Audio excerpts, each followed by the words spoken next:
Student,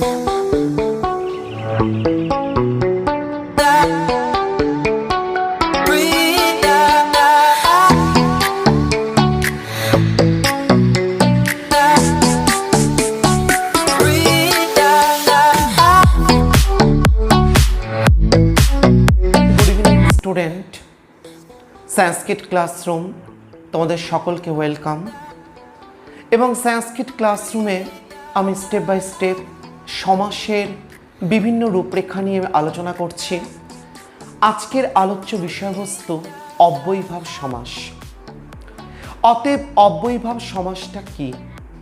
যে সমাসের ব্যাসবাক্যে দুটি পদ থাকবে, পূর্বপদ এবং উত্তরপদ, এবং পূর্বপদটি হবে সুবন্ত পদ। অতএব এক্ষেত্রে একটা কোশ্চেন চলে আসে, সুবন্ত পদ কি? সুবন্ত পদ হচ্ছে যে শব্দ শব্দরূপের বিভক্তিকে গ্রহণ করে বসে, শব্দরূপের বিভক্তিকে গ্রহণ করে যে পদটা হয় তাকে বলা হয় সুবন্ত পদ। যদি বলি একটি বালকের দ্বারা, এই দ্বারা দিয়া কর্তৃক মানে কোন বিভক্তি? তৃতীয়া। নর শব্দরূপে তৃতীয়া বিভক্তির এক বচন নরেন, তাহলে কি হবে? বালকেন। এই বালকেনটা তখন কি হলো? নর শব্দরূপের তৃতীয়া বিভক্তির এক বচনের রূপটাকে গ্রহণ করে কি হলো? বালকেন। এই বালকেনটা হলো সুবন্ত পদ। অতএব যে সমাসের ব্যাসবাক্যে পূর্বপদে সুবন্ত পদ থাকবে আর উত্তরপদ বা পরপদটা অব্যয়ী পদ। অব্যয়ী পদটা কি? অব্যয়ী পদ এমন এক শ্রেণীর পদ যে কোনো টেন্স, যে কোনো কালে, যে কোনো সময়ে, যে কোনো পরিস্থিতিতে, সেটা প্রেজেন্ট টেন্স হোক, পাস্ট টেন্স হোক, ফিউচার টেন্স হোক, যেখানেই হোক না কেন, কোনো ক্ষেত্রেই যার কোনো পরিবর্তন বা ব্যয় বা চেঞ্জেস নেই, তাকেই বলা হয় অব্যয়ী পদ। অতএব যে সমাসের ব্যাসবাক্যে পূর্বপদে থাকবে সুবন্ত পদ এবং উত্তরপদ বা পরপদে থাকবে অব্যয়ী পদ, এবং এই অব্যয়ী পদের অর্থটাই সমাসবদ্ধ পদে প্রধান রূপে প্রতীয়মান হবে, তাকেই বলা হবে অব্যয়ীভাব সমাস। অতএব বলা যায় যে সমাসের ব্যাসবাক্যে পূর্বপদে কি থাকবে? সুবন্ত পদ, আর উত্তরপদ বা পরপদে কি থাকবে? অব্যয়ী পদ, এবং এই অব্যয়ী পদের অর্থটাই প্রধান রূপে প্রতীয়মান হবে সমাসবদ্ধ পদে, এই জন্য তাকে কি বলা হয়? অব্যয়ীভাব সমাস। এবার আমি এক্সাম্পল বা উদাহরণ বা দৃষ্টান্তে একের পর এক আসছি। যেমন 1 নম্বর, উপগঙ্গম। উপগঙ্গম এটা সমাসবদ্ধ পদ। ব্যাসবাক্য কি? গঙ্গায়া সমীপম।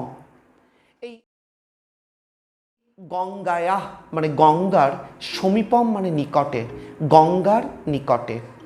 রয়ের মানে কোন বিভক্তি? ষষ্ঠী। আর গঙ্গা কোন শব্দরূপের মতো হবে? লতা। অতএব লতা শব্দরূপের ষষ্ঠী বিভক্তির এক বচন লতায়া ইকুয়াল টু গঙ্গায়া। তাহলে পূর্বপদটা কি পদ? সুবন্ত পদ। আর সমীপম এটা কি পদ? অব্যয়ী পদ। গঙ্গার নিকটে না গঙ্গার দূরে? গঙ্গার নিকটে। অর্থাৎ উত্তরপদ বা পরপদ যেটা আছে সমীপম, সেটার অর্থটাই কিন্তু প্রাধান্য পেল কোথায়? সমাসবদ্ধ পদে। এই জন্য সমাসবদ্ধ পদটা কি হলো?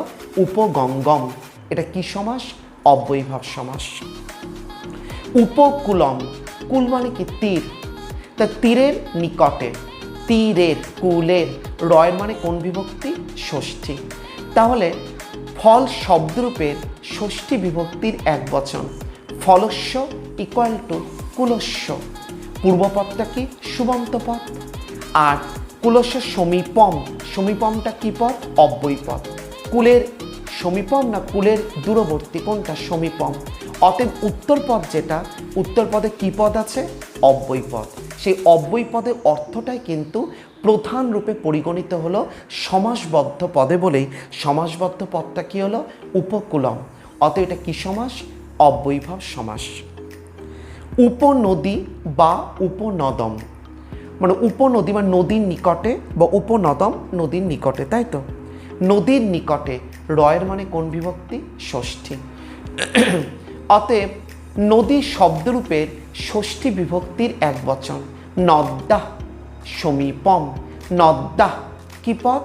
সুবন্ত পদ। আর সমীপমটা কি পদ? অব্যয় পদ। অতএব নদীর নিকটে না নদীর দূরে? নিকটে। তাহলে অর্থের দিক থেকে প্রাধান্য পেল কোন পদটা? উত্তরপদ বা পরপদ, অর্থাৎ অব্যয় পদ। এই জন্য এই সমাসটার কি নাম হলো? অব্যয়ীভাব সমাস। উপগিরি বা উপগিরে, গিরি মানে কি? পর্বত, পর্বতের নিকটে। গিরির রয়ের মানে ষষ্ঠী, তার মানে হস্যিকারান্ত পুংলিঙ্গান্ত শব্দরূপ কি? গিরি। তাহলে কার মতো হবে? মুনি শব্দরূপের ষষ্ঠীর এক বচন, মুনে ইকুয়াল টু গিরে সমীপম। উপগিরম, উপগিরি বা উপগিরম। উপগ্রামম, গ্রামের নিকটে, গ্রামের নিকটে, তাই না? তাহলে ফল শব্দরূপের ষষ্ঠীর এক বচন, ফলস্য ইকুয়াল টু গ্রামস্য সমীপম, গ্রামের নিকটে। তাহলে গ্রামস্যটা কি পদ? সুবন্ত পদ। আর উত্তর পদ বা পরপদটা কি? সমীপম, অব্যয় পদ। আর এই অব্যয় পদের অর্থটাই কিন্তু প্রধান রূপে প্রতীয়মান হলো কোথায়? সমাসবদ্ধ পদে। বলে আমাদের কি সমাস হলো? সমাসবদ্ধ পদটা হলো উপগ্রামম। আর কি সমাস? অব্যয়ীভাব সমাস। এতদূর আশা করছি বোঝা যাচ্ছে, তাই তো? উপবনম মানে কি? বনের নিকটে। বনে রয়ের মানে ষষ্ঠী। অতএব ফল শব্দরূপে ষষ্ঠীর এক বচন, ফলস্য ইকুয়াল টু বনস্য। আর সমীপম, বনস্য সমীপম, উপবনম, অব্যয়ীভাব সমাস। উপগৃহম, গৃহের নিকটে, তাই না? তাহলে ফল শব্দরূপের ষষ্ঠীর এক বচন, ফলস্য ইকুয়াল টু গৃহস্য সমীপম। গৃহস্যটা কি পদ? সুবন্ত পদ। আর সমীপমটা কি পদ? অব্যয় পদ। এটা কি সমাস? অব্যয়ীভাব সমাস। উপকৃষ্ণম, ভগবান শ্রী বিষ্ণু বা কৃষ্ণের নিকটে, তাই তো? নর শব্দরূপের ষষ্ঠীর এক বচন, নরস্য ইকুয়াল টু কৃষ্ণস্য সমীপম। সুমদ্রম, এই যে সুমদ্রম মানে কি? মদ্রদের সমৃদ্ধি। মদ্র মানে কি? মদ্র রাজা, মদ্র রাজাদের, তাই তো? এবার একটু বলে দিই, আমরা যদি একটু প্রাচীন ভারতবর্ষের ইতিহাসকে দেখি, তাহলে সেখানে কিন্তু মদ্র দেশ পাব, এবং এটা আমরা মহাভারতেও পাই। এবং মদ্র দেশের রাজকন্যা কে ছিল? মাদ্রী, যার সঙ্গে পাণ্ডুর দুই স্ত্রী, প্রথমা স্ত্রীকে কুন্তি আর দ্বিতীয় স্ত্রী মাদ্রী। সেই মাদ্রী কিন্তু মদ্র রাজ্যের রাজকন্যা ছিল। মদ্রদের রয়ের মানে কোন বিভক্তি? ষষ্ঠী। তাহলে কি দাঁড়াচ্ছে? নর শব্দরূপের ষষ্ঠী বিভক্তির বহু বচন, নরস্য নরয় নরানাম মদ্রানাং। আর সু অর্থে কি এলো? সমৃদ্ধি। মদ্র দেশের, মদ্র রাজাদের সমৃদ্ধি বলেই তো সুমদ্রম। মদ্র রাজাদের সমৃদ্ধি না অবনতি? কোনটা? সমৃদ্ধি। এই মদ্রানাং পূর্বপদটা কি পদ? সুবন্ত পদ। আর সমৃদ্ধিটা কি পদ? অব্যয় পদ। এবং অব্যয় পদের অর্থটা, অর্থাৎ সমৃদ্ধির অর্থটাই প্রধান রূপে প্রতীয়মান হলো কোথায়? সমাসবদ্ধ পদে। বলে সমাসবদ্ধ পদটা কি দাঁড়ালো? সুমদ্রম। এটা কি সমাস? অব্যয়ীভাব সমাস। সুবঙ্গম, বঙ্গ মানে বাংলা। বাংলাদেশ, বঙ্গদেশ তো অনেকগুলো রাজ্য নিয়ে, তাই না? তাহলে বহু বচন, তার কি? ফল শব্দরূপের ষষ্ঠীর বহু বচন, ফলানাং বঙ্গানাং সমৃদ্ধি। সুভারতম, ভারতবর্ষ কিন্তু একটাই দেশ, তাই তো? তাহলে কি দাঁড়াবে? নর শব্দরূপে ষষ্ঠীর এক বচন, নরস্য ভারতস্য সমৃদ্ধি ইকুয়াল টু সুভারতম। দুর্যোবনম, দুর্যোবনম বলে দিই যবনদের, মানে যবন বলতে আমরা ঐতিহাসিক তথ্যানুযায়ী গ্রিকদেরকে বলি, তাই তো? কিন্তু অনেক ঐতিহাসিক এটাও আমার গবেষণার দ্বারা প্রমাণ করেছেন যে ভারতবর্ষের উত্তর পশ্চিম সীমান্ত দিয়ে যে সমস্ত বৈদেশিক জাতির আগমন ঘটেছে তাদের সবাইকে নাকি যবন বলা হতো, যবনদের। তাহলে নর শব্দরূপের ষষ্ঠী বিভক্তির বহুবচন, নরস্য নরয় নরানাম যবনানাং বৃদ্ধি, যবনদের বৃদ্ধি বলেই তো দুর্যোবনম, তাই তো? বৃদ্ধিটা কি পদ? অব্যয় পদ। নির্মক্ষিকম, নির্মক্ষিকম মানে মক্ষিকা মানে মাছি, মাছিদের অভাব। কার অভাব? মাছিদের অভাব। মাছিদের, মক্ষিকা, তাই তো, মক্ষিকম, মক্ষিকানাম, তাই তো, মক্ষিকা। তাহলে কি দাঁড়াচ্ছে? লতা শব্দরূপের ষষ্ঠীর বহুবচন, লতায়া, লতয়, লতা নাম, মক্ষিকা নাম, সুবন্ত পদ। আর নির বলতে কি অব্যয় পদ এলো? অভাব। অভাবটা কি পদ? অব্যয় পদ। এখন মক্ষিকাদের অভাব না মক্ষিকাদের প্রচুর প্রাচুর্য? অভাব। অভাবটার অর্থটা, অর্থাৎ আমাদের যেটা উত্তর পদ, ওই উত্তর পদটা কি পদ? অব্যয় পদ। ওটার অর্থটাই গুরুত্ব পেল বলে বা প্রধান রূপে প্রতিমান হলো বলে আমাদের সমাসবদ্ধ পদটা কি দেওয়া হলো? নির্মক্ষিকম। অর্থাৎ কি সমাস? অব্যয়ভাব সমাস। নির্জনম মানে জনগণের অভাব বলেই তো নির্জনম। তাহলে নর শব্দরূপের ষষ্ঠীর বহুবচন, নরস্য, নরয়, নরানাম, জনানাম। আর নির অর্থে কি এলো? অভাব। অভাবটা কি পদ? অব্যয় পদ বলে সমাসবদ্ধ পদটা কি দেওয়া হলো? নির্জনম, অব্যয়ভাব সমাস। নির্বিঘ্নম, বিঘ্নের অভাব। তার মানে কোনো কিছুর অভাব, নিহ এই অর্থে কি আসছে? অভাব অব্যয় পদটা আসছে, তাই তো। বিঘ্ন মানে কি? বাধা, অবস্টাকল। তাহলে বাধার অভাব। ফল শব্দরূপের ষষ্ঠীর এক বচন, ফলস্য ইকুয়াল টু বিঘ্নস্য, অভাব। দুর্ভিক্ষম, দুর্ভিক্ষম কাকে বলে? যখন ভিক্ষার অভাব হয়। এই যে দুর্ভিক্ষ যে বলি আমাদের, মহামারী, দুর্ভিক্ষ, দুর্ভিক্ষ তখনই বলা হয় যখন একটা মানুষ নিজের দৈনন্দিন চাহিদাকে নিবারণের পর অতিরিক্ত যখন কিছু থাকে তখনই আমরা কিন্তু অসহায়, দুস্থ, ভিখারি মানুষকে সাহায্য করি। ওটাই তো ভিক্ষা। যখন মানুষ ভিক্ষা পর্যন্ত চাহিদা নিবারণ হচ্ছে না, তখনই তো দুর্ভিক্ষের সৃষ্টি হয়। তাহলে ভিক্ষার অভাব। ভিক্ষা আকারান্ত স্লিঙ্গান্ত শব্দরূপ কি? লতা। তা লতা শব্দরূপের ষষ্ঠীর এক বচন, লতায়া ইকুয়াল টু ভিক্ষায়া, অভাব। দুর্ভিক্ষম, অব্যয়ভাব সমাস। অপাপম, অপাপম মানে কি? পাপ নেই, তার মানে পাপের অভাব। রয়ের মানে কোন বিভক্তি? ষষ্ঠী। ফল শব্দরূপের ষষ্ঠীর এক বচন, ফলস্য ইকুয়াল টু পাপস্য, অভাব ইকুয়াল টু অপাপম।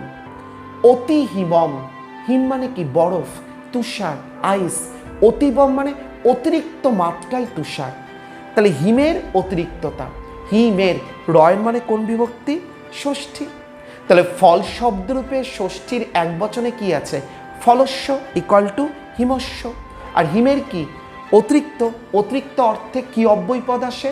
অত্যয়। তাহলে অতিরিক্ত, এক্সট্রিমলি, এই অতিরিক্ত অর্থে কি অব্যয় পদ আসে? অত্যয়। হিমস্য অত্যয় বলেই তো অতি হিমম, অব্যয়ভাব সমাস। অতি কষ্টম, অতিরিক্ত মাত্রায় কষ্ট। তাহলে কষ্টের অতিরিক্ততা, ফলস্য কষ্টস্য। আর অতিরিক্ত অর্থে কি অব্যয় পদ আসে? অত্যয় বলে সমাসবদ্ধ পদটা কি হলো? অতি কষ্টম, অব্যয়ভাব সমাস। অতি পীড়ম মানে, পীড়া মানে কি? যন্ত্রণা, বেদনা। তবে যন্ত্রণার অতিরিক্ততা, পীড়া, আকার আসছে লতা। তা লতা শব্দরূপের ষষ্ঠীর এক বচন, লতায়া, পীড়ায়া। আর অতিরিক্ত অর্থে কি অব্যয় পদ এলো? অত্যয় ইকুয়াল টু অতি পীড়ম, অব্যয়ভাব সমাস। অতি বাধম, অতিরিক্ত মাত্রায় বাধা, বাধার অতিরিক্ততা, মানে অতিরিক্ত মাত্রায় বাধা আসছে। লতায়া, বাধায়া, অত্যয়।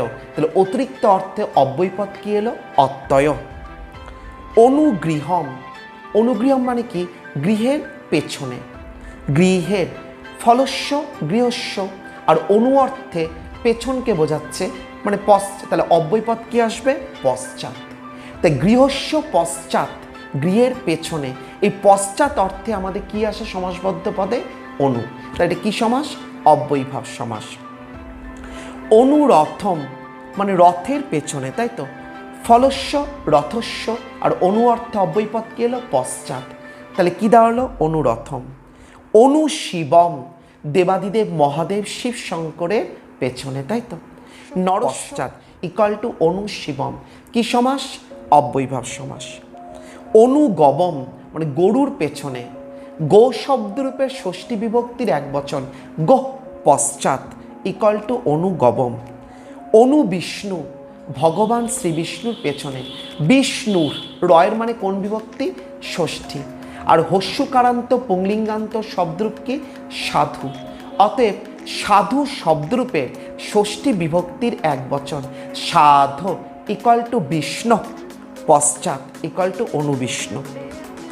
অন্নক্ষম, অন্নক্ষম সন্ধি বিচ্ছেদ করলে কি হবে? অনু প্লাস অক্ষম, মানে চোখের পেছনে। চোখের পেছনে, চোখের আমাদের কটা চোখ? দুটি তো, তাহলে অক্ষি, অক্ষি শব্দরূপের ষষ্ঠী বিভক্তির দ্বিবচন। কারণ আমাদের কি পায়? এক বচন, দ্বিবচন, বহুবচন।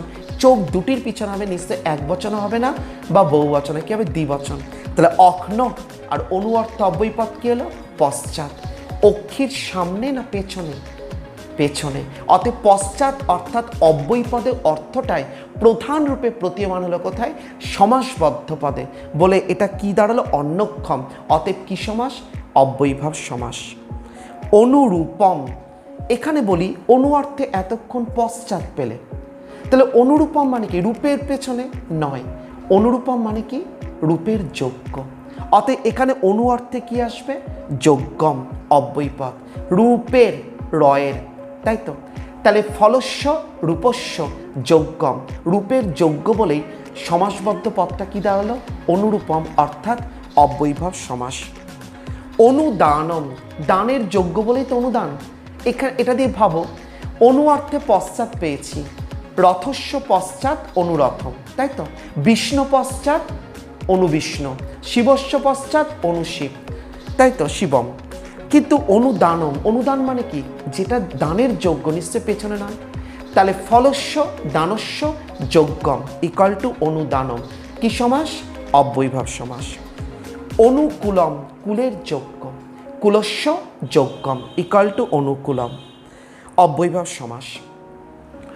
যথাশক্তি, যথাশক্তি মানে যথেষ্ট পরিমাণে শক্তি, সে যে শক্তিটাকে আর তুমি অতিক্রম করতে পারবে না, তাই না? কাকে অতিক্রম করতে পারবে না? শক্তিকে। কি বা কাকে দিয়ে প্রশ্ন করলে কোন বিভক্তি? দ্বিতীয়া। কে মানে কোন বিভক্তি? দ্বিতীয়া। তাহলে শক্তি, মুনি শব্দরূপে দ্বিতীয়ার এক বচন মুনি, মুনি মুনয়, মুনিম, শক্তিম, শক্তিম। আর যথার্থে কি হলো? অনতিক্রম্য। অনতিক্রম্যটা কি পদ? অব্যয় পদ। তাহলে যথা অর্থে, পর্যাপ্ত অর্থে কি অব্যয় পদ এলো? অনতিক্রম্য। বলেই সমাসবদ্ধ পদটা কি? যথাশক্তি, শক্তিম অনতিক্রম্য, কি সমাস? অব্যয়ীভাব সমাস। যথাযোগ্যম, যজ্ঞের, দেখো যথাযোগ্যম, যোগ্যকে আর যে যোগ্যতাটাকে আর অতিক্রম করা যায় না, সেটা তো যোগ্য। কে, কে মানে কোন বিভক্তি? দ্বিতীয়া। ফল শব্দরূপে দ্বিতীয়ার এক বচন ফলম ইকুয়াল টু যোগ্যম অনতিক্রম্য, যথাযোগ্যম অব্যয়ীভাব সমাস। যথাবিধি, যে বিধিবিধান, যে রুলস রেগুলেশনটা যথেষ্ট, যার অতিরিক্ত আর কোনো বিধিবিধান দরকার নেই, সেটা তো যথাবিধি। বিধিম, তাই তো? মুনি শব্দরূপে দ্বিতীয়ার এক বচন মুনিম, বিধিম অনতিক্রম্য। যথেচ্ছম, সন্ধি বিচ্ছেদ করলে কি দাঁড়াবে? যথা প্লাস ইচ্ছাম, যে ইচ্ছাটা যথেষ্ট, ওই ইচ্ছাকে আর তুমি আর অতিক্রম করতে পারবে না, ওটাই যথেষ্ট। কাকে অতিক্রম করতে পারবে না? ইচ্ছাকে। কে মানে কোন বিভক্তি? দ্বিতীয়া। তা লতা শব্দরূপে দ্বিতীয়ার এক বচন লতাম ইকুয়াল টু ইচ্ছাম অনতিক্রম্য। যথা কালম, যথেষ্ট সময়, ওই সময়টা তো আর অতিক্রান্ত দরকার নেই, তাহলে কাকে? কালকে, দ্বিতীয়া। ফলম ইকুয়াল টু কালম অনতিক্রম্য ইকুয়াল টু যথা কালম। যথা সুখম, যথেষ্ট সুখ, কাকে অতিক্রান্ত করা যায় না? সুখকে। কে? দ্বিতীয় আসছে। ফলম সুখম অনতিক্রম্য ইকুয়াল টু যথা সুখম, কি সমাস? অব্যয়ীভাব সমাস। যথা জ্ঞানম, যে জ্ঞানকে অতিক্রম করা যায় না, তার ফলম জ্ঞানম অনতিক্রম্য, যথা জ্ঞানম, তার যথেষ্ট পরিমাণে জ্ঞান, যে জ্ঞানটাকে তুমি আর অতিক্রান্ত করতে পারবে না, এই যথা অর্থে কি হলো? অনতিক্রম্য। যথা সাধ্যম, যে সাধ্যকে তুমি অতিক্রান্ত করতে পারবে না, ফলম সাধ্যম অনতিক্রম্য ইকুয়াল টু যথা সাধ্যম।